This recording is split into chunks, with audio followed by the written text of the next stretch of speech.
boa noite.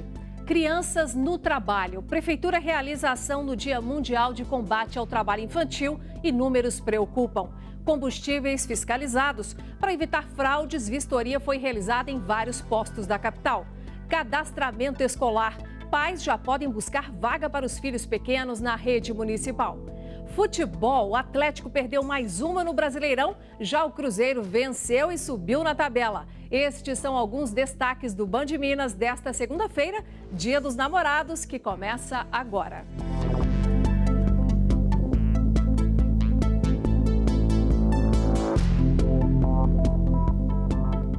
Hoje é o Dia Mundial do Combate ao Trabalho Infantil. Uma pesquisa mostra que 5% da população entre 5 e 17 anos trabalha precocemente no país. Número alto e que preocupa. A Secretaria Municipal de Políticas Sociais realizou aqui na capital uma ação para conscientizar sobre o assunto. Diego tem 17 anos e começou a trabalhar bem cedo para ajudar os pais com as despesas de casa. Ele só não sabia que se tratava de uma forma de trabalho irregular. Estava sendo explorado e corria riscos. Na verdade, eles falaram assim que o óleo tem uma substância que pode até causar uma leucemia. Até que um dia o local passou por uma fiscalização da prefeitura e a vida do Diego mudou. Eu sou office boy, eu entrego o documento, mas o interessante da Aspron é que ela oferece diversos outros cursos que vai te fazendo crescer na vida, porque o aprender nunca é demais. Só em Belo Horizonte, mais de 30 mil crianças e adolescentes entre 5 e 17 anos estão em situação de trabalho infantil. Isso representa 7% de toda a população da capital mineira nessa faixa etária. E para chamar a atenção contra o combate à exploração da mão de obra de crianças e adolescentes, uma ação da Secretaria Municipal de Políticas Sociais foi realizada no centro da capital, com jogos, performances e apresentação do grupo Polícia e Juventude. Estudos comprovam que o trabalho infantil provoca a queda no rendimento escolar e até mesmo o abandono dos estudos, além de expor meninos e meninas a diversos tipos de violência. Abuso sexual ou até exploração sexual, aí a questão das drogas. Mas o que caracteriza o trabalho infantil? O trabalho irregular de crianças e adolescentes é todo aquele trabalho que, na verdade, é proibido, né? No caso de crianças, não há nenhuma forma de trabalho autorizado, né, legalmente, mas muitas vezes essas crianças estão inseridas em atividades, seja ajudando seus pais nas ruas, no processo de mendicância, o próprio trabalho doméstico, que é uma modalidade difícil de ser identificada. Se constatada irregularidade, a criança ou adolescente recebe apoio e orientação. De acordo com a Prefeitura, ações de fiscalização são feitas periodicamente. Existem diversas formas de penalidade, como a multa, por exemplo, né, para aqueles empreendedores que forem pegos aí empregando crianças e adolescentes de forma irregular. Ana começou a trabalhar com 13 anos. Eu fazia faxina, já vendi picolé e já vendi DVD. Tudo isso para ajudar a minha família. E hoje, Ana, após fazer parte da Associação Profissionalizante do Menor... Hoje eu sei os meus direitos, os meus deveres e trabalho protegida. Eu não preciso ter medo de nada, porque eu faço um trabalho protegido. Eu não preciso ter medo de mais nada. Estou totalmente realizada com isso. O trabalho infantil é uma das mazelas de um país em desenvolvimento. Lá na França ou no Canadá não se vê crianças nas ruas. Elas estão em escolas ou em atividades extras de formação e entretenimento. E não é só porque estamos numa crise brava que os adultos envolvem as crianças no ganha-pão.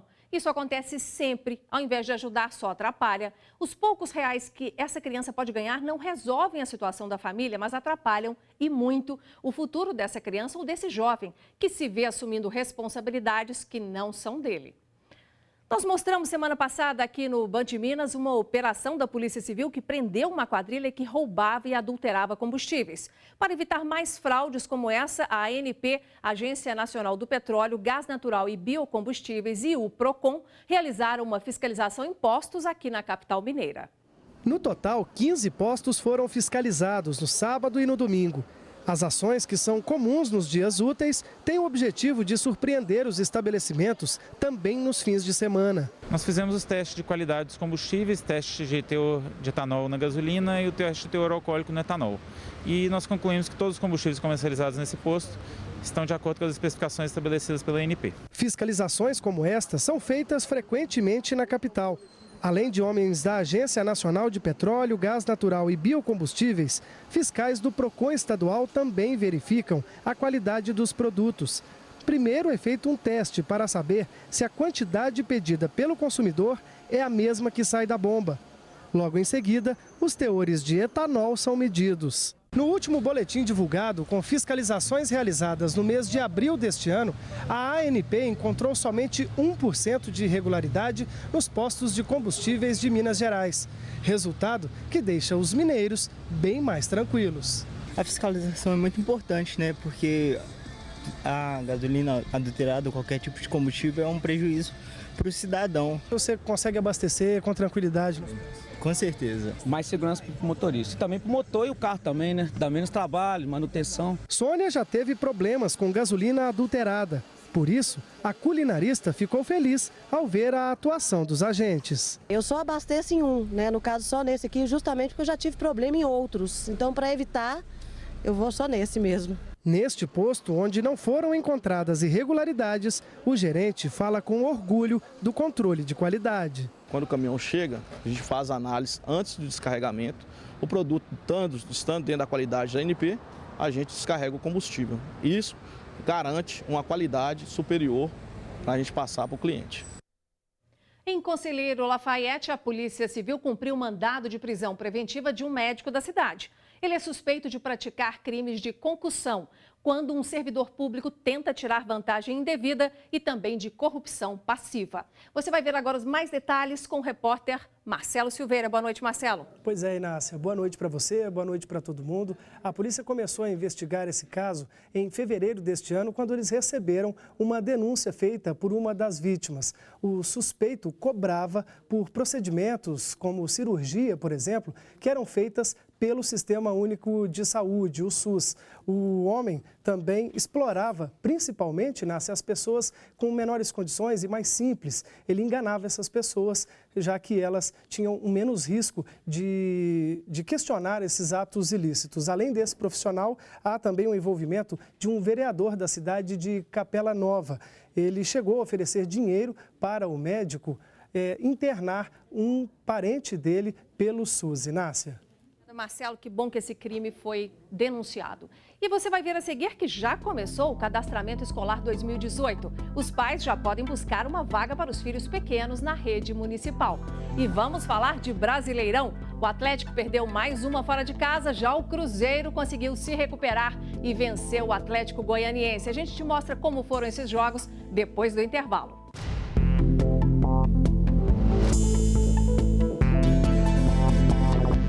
Começa hoje o cadastramento escolar 2018. É quando pais e mães buscam uma vaga para os filhos pequenos na rede municipal. E tem novidade neste ano. O processo será feito exclusivamente pela internet. O cadastramento escolar para 2018 em Belo Horizonte começa com uma novidade. Só poderá ser feito pela internet. Além da facilidade da família fazer o cadastro na própria casa, a gente tem uma agilidade maior do processo e uma transparência também. Com a alocação vai ser feita por georreferenciamento, garantindo uma vaga mais próxima à residência. É direcionada, às crianças que estão iniciando o ensino fundamental, que têm 6 anos completos ou que vão completar 6 anos até 30 de junho de 2018, aos estudantes também que estão oriundos da rede particular de ensino ou de outros municípios. Nós temos também a novidade desse ano do cadastramento dos estudantes que estão buscando retomar os estudos na educação de jovens e adultos do ensino fundamental. As inscrições vão até o dia 23 de junho. Se os pais ou responsáveis não tiverem acesso à internet, poderão utilizar os computadores de uma das 9 gerências regionais de educação ou das escolas que permaneçam abertas nos fins de semana. Basta entrar no site da Prefeitura de Belo Horizonte, pbh.gov.br, clicar no ícone do lado esquerdo da tela, Cadastramento Escolar 2018, dar início ao cadastramento com a data de nascimento do candidato. A digitação do CEP é obrigatória. Então, concluir o cadastro. O resultado do cadastramento sai em dezembro. Os pais vão receber uma carta pelo correio informando e também vai estar acesso no site a partir do dia 1º de dezembro, pode ser consultado. De acordo com a Secretaria Municipal de Ensino, alunos de UMEIs, unidades municipais de ensino infantil e escolas municipais de educação infantil terão cadastramento automático. E o assunto agora é futebol. André Salles, nosso repórter, já está aqui. Boa noite, André. Boa noite, Nácia. Boa noite para todo mundo. Bom, e vamos começar pelo Atlético, que enfrentou o Vitória fora de casa, time que até então era o lanterninha do Brasileirão e acabou sendo derrotado. André, o que aconteceu com o Atlético, hein? Pois é, Nácia, é difícil até explicar. Claro que a gente tem que falar, o Atlético estava com 6 jogadores titulares fora, ou seja, 6 desfalques. A gente está até acompanhando as imagens, mas mesmo assim, ainda é muito pouco futebol, Inácio. O Vitória vinha sendo uma presa fácil no campeonato, não tinha vencido nenhuma equipe, jogou com muita tranquilidade, sabe? Foi pouco ameaçado. O Atlético teve sim algumas oportunidades, a principal delas com o Fred, que chutou no travessão, mas o Vitória foi soberano, fez 2 gols, mereceu a vitória e aí acabou complicando ainda mais esse início de campeonato brasileiro, né, Inácio? A gente vem falando, o Atlético tem que ter uma arrancada urgente se quiser realmente brigar na parte de cima da tabela. Com a pontuação que o Atlético tem hoje, já seria possível dizer que seria uma façanha o Atlético ser campeão brasileiro. Só no ano de 2008, o São Paulo conseguiu uma recuperação semelhante, para se ter uma ideia. Ou seja, é muito complicado correr atrás, o Campeonato Brasileiro é muito disputado, então o Atlético tem que já entrar nos trilhos e se recuperar já na quarta-feira. E sair de vez dessa zona de rebaixamento. Já o Cruzeiro, que estava pressionado, também precisando muito de vitória, fez o dever de casa contra o Atlético Goianiense e venceu. O Cruzeiro teve dificuldade, viu? O Atlético Goianiense é uma equipe muito fraca, também está nessa parte de baixo, as equipes mais fracas do campeonato. O Cruzeiro teve dificuldade, mas aí o Ramon Ábila acabou fazendo 2 gols, como a gente acompanha nos detalhes aí na reportagem. O Cruzeiro entrou em campo pressionado, assim como o técnico Mano Menezes. Thiago Neves foi o rei das tentativas no primeiro tempo. O troco veio em seguida, com Bruno Lopes, que também chutou nas mãos do goleiro. Aí, Thiago Neves deu início à nova série de tentativas. Essa com direito a grande jogada e bola no travessão. Depois, exigiu o trabalho do goleiro Felipe. O time goiano investiu com André Castro de longe e Everaldo, que bateu para fora. O segundo tempo começou com Alisson no lugar de Rafael Marques e Thiago Neves cobrando para fora essa falta para o Cruzeiro. No desespero, tinha até zagueiro tentando bicicleta no ataque. A equipe de Mano Menezes trocava passes contra um adversário fechado na defesa, mas de pé em pé o time chegou lá. Ábila se esticou todo para a bola morrer devagarzinho no fundo das redes. 1-0 Cruzeiro. Sempre pelo lado esquerdo, com Alisson, a Raposa queria mais. Agora Ábila bateu mal e perdeu a oportunidade. Segundos depois, Thiago Neves tentou pela última vez dele no jogo, antes de sair aplaudido. Alisson continuou chamando a responsabilidade e foi derrubado por André Castro na área. Pênalti. Ábila, o salvador, bateu forte e tranquilizou a torcida. 2-0 Cruzeiro. Eu queria até te perguntar se você concorda com a afirmação do Thiago Neves na zona mista, de que Abilão é a salvação.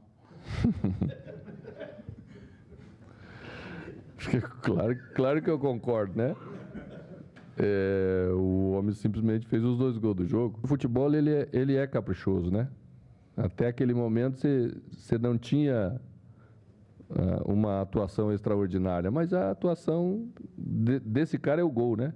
E ele ainda teve tudo para fazer o terceiro, mas perdeu. Ficou no 2-0, resultado construído no segundo tempo, após 3 jogos sem vencer e sem marcar nenhum gol. Uma vitória que tem outra importância além de subir na tabela.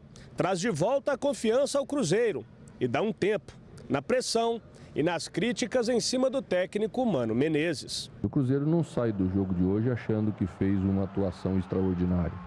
Sabe que não fez.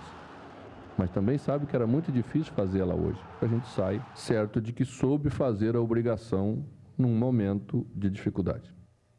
André, Cruzeiro e Atlético jogam na quarta? Exatamente. Galo e Atlético Paranaense aqui e o Cruzeiro visita o Corinthians lá, ou seja, jogos complicados. Vamos ver a rodada, então você traz pra gente os resultados. Obrigada. Eu que agradeço. Choveu de forma inesperada na madrugada de hoje. A previsão era de frio, que acabou não acontecendo. A intensidade da chuva foi maior nas regiões Centro-Sul, Oeste e Barreiro. De acordo com o Instituto PUC-Minas Clima-Tempo, poderá chover mais ainda hoje em Belo Horizonte. Vamos às temperaturas. Amanhã, em Belo Horizonte, a temperatura mínima deverá ser de 15 graus e a máxima de 25. A umidade relativa do ar, que ficou baixa no final de semana, volta a ficar em torno de 50%. Na quarta-feira, as temperaturas variam entre 16 e 27 graus. Já na quinta-feira, os termômetros marcam mínima de 14 e máxima de 27 graus. E daqui a pouco você vai ver como foi essa segunda-feira apaixonada. Muita movimentação no comércio e restaurantes, por causa, é claro, do Dia dos Namorados. E vai ver também que o grupo artístico Galpão está completando 35 anos. Uma turnê nacional já foi lançada, a gente te mostra já já.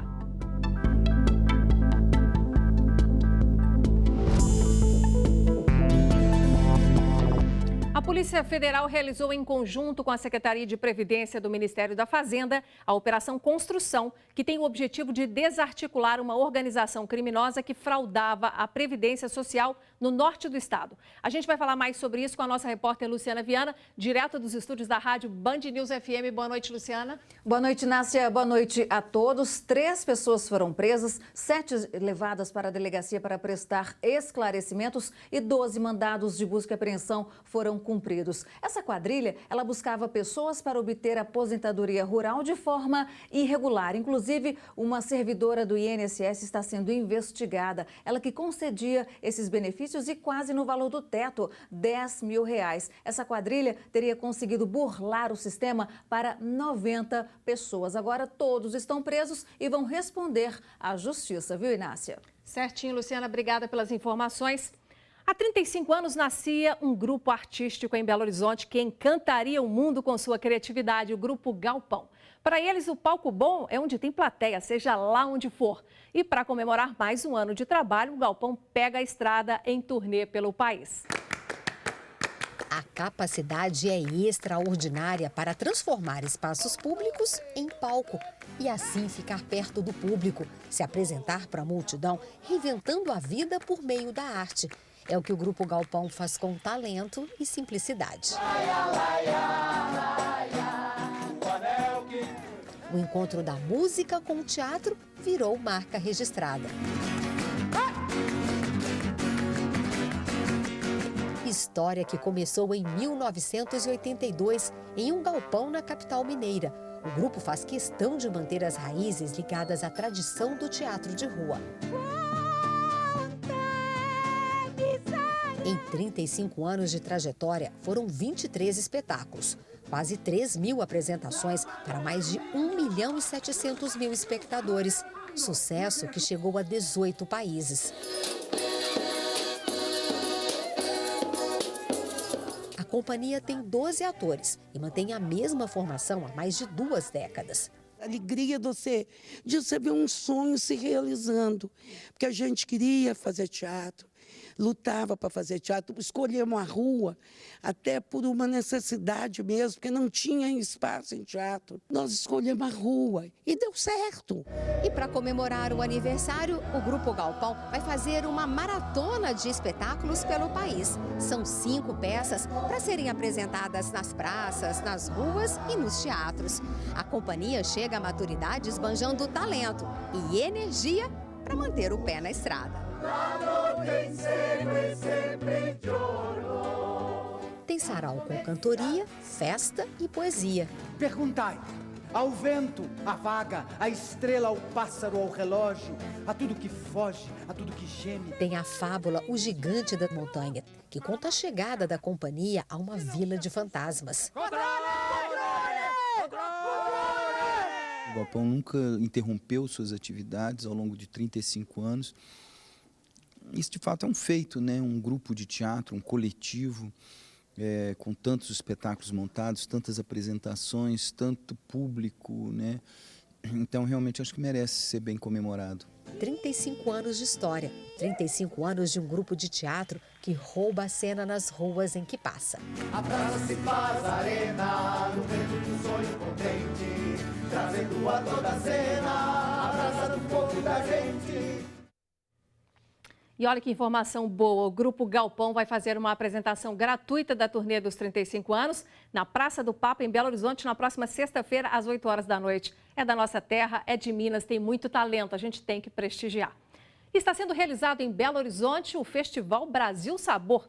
Neste ano, as receitas precisam valorizar raízes e sabores do Brasil, de norte a sul e de leste a oeste. O festival é realizado no mesmo período em todas as capitais do país. O Festival Brasil Sabor é realizado há 12 anos em todo o país. Minas Gerais entra no evento com 20 estabelecimentos participantes, 10 na capital e outros 10 no interior. A oportunidade das casas de criarem novos pratos, a oportunidade das casas de trazerem novos clientes para as casas, conheceram a culinária diferenciada e a grande maioria desses clientes posteriormente viram clientes habituais das casas. Este ano, o tema proposto inclui ingredientes bem brasileiros. Este restaurante, na região da Pampulha, especializado em frango ao molho pardo, acrescentou o fubá para dar um toque especial à receita. Ele tem uma característica gastronômica muito mineira, então nós trouxemos isso para poder fomentar e melhorar ainda mais o circuito gastronômico que vai participar esse ano do Brasil Sabor. Rildo trouxe a família inteira para almoçar. O pedido foi o prato do festival. Aproveitando a oportunidade aí do Brasil Sabor, vimos a oportunidade da oferta, da promoção aí desse frango caipira, que simboliza aqui realmente a nossa comida mineira. Então foi bem escolhido entre a mesa. Os familiares aprovaram o prato. Quem tem experiência na cozinha ressaltou o sabor. Muito gostoso, muito temperadinho, somente quiabo com angu e frango. É o prato melhor que tem aqui. Tá bem mineiro, né? Bem mineiro. Neste outro restaurante, o destaque é para o feijão tropeiro, que é servido com couve, arroz, bife de lombo e o famoso ovo frito. E aqui um detalhe, hein? Toda a carne suína é fornecida por uma única granja e com exclusividade. O prato foi criado especialmente para o festival e, a partir de agora, deve fazer parte do cardápio do restaurante. Miguel gostou da ideia.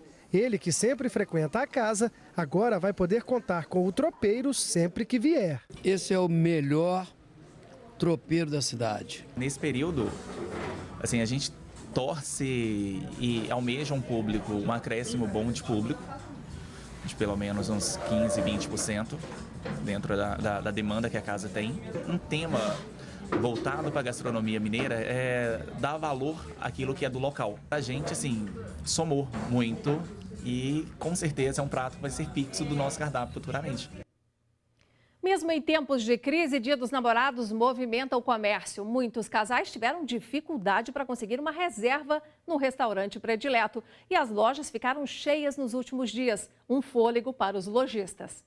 Pela primeira vez, este restaurante vai abrir as portas na segunda-feira.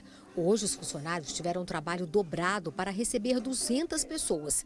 Deu fila de espera para o jantar à luz de velas no alto das montanhas. Para o jantar, a gente está com lotação esgotada já, né?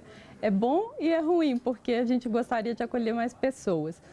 Com segunda lista já ia a partir das 23 horas. Na média, em todo o país, os donos de restaurantes esperam um aumento de 5% no faturamento comparado ao ano passado.